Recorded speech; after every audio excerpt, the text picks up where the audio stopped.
If you're considering online coaching, whether as a client or as a coach, then you might be asking, how does online coaching work? Or how does online coaching not work?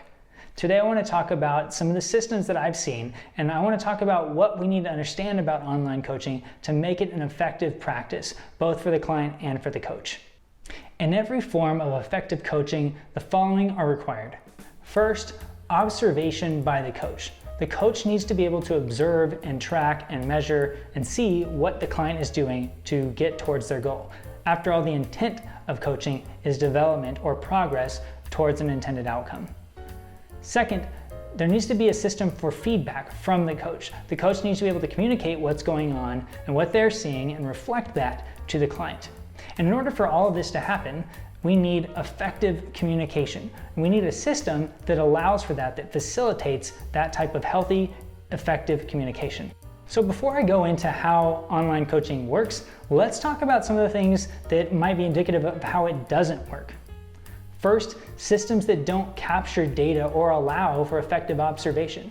As an example, if you're a coach who is supposed to be watching how somebody moves for healthy movement or technique, but you can't actually see the client moving, how are you going to know if they're actually moving effectively? If the person is looking for weight loss and you are trying to help them in their nutrition, if the system that you're using doesn't allow you to see and track what the client is eating and consuming and drinking and whatever else you want to track, then how are you going to be able to effectively observe that and give them proper feedback? Second, systems that the client can't or won't use. In other words, if you have a client that is supposed to use a technology or a platform or a communication method that is something that they're not comfortable with, then don't use it. If you're asking somebody who is not tech savvy to get familiar with a complicated technology, then you may see that the barrier to entry, the barrier to work with you is too high for them to actually want to adopt. They're not going to see the outcomes that they want, and you're not going to be able to help them as a coach. Third, coaches using blanket systems and tactics. Now, while certain industry standards or certain templates can be used and replicated and shared with a broad audience, using that one tool doesn't constitute as coaching. As an example, using a video to show somebody how to do a certain movement or using a video to explain a certain methodology or system helps to get a message across, but that's not coaching. And so while they may be providing a product, don't confuse that product with actual coaching where you get the opportunity to be observed and to communicate directly with your coach where they get to see what you're doing and how you're performing.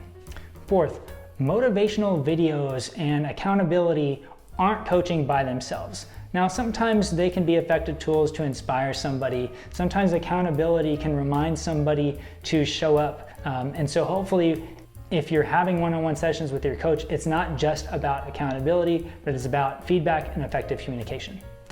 Fifth, if you're in some sort of a health program and all the person is doing is yelling motivational things like, get up, go faster, push harder, you can do it, while those are encouraging, that's not really coaching.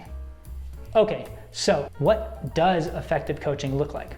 Well, one, it requires a communication system that captures relevant information or data that helps the coach understand if you're succeeding, why you're succeeding, how you're succeeding, and can give you relevant feedback to ensure that they're giving you adjustments to your program as needed to get you towards your goal. Two, the system needs to allow for effective communication between the coach and the client both ways. So ensure that the system that you're using, the communication tool, whether that's phone, text, video messages, some sort of app or platform, those are all fine as long as they work for both parties. And thirdly, clients need to be able to understand the coach's guidance. They need to feel encouraged and challenged. There needs to be the balance between being motivated to continue towards the goal, but also feeling pushed out of their comfort zone, because after all, the intent of coaching is to get you beyond where you could go by yourself.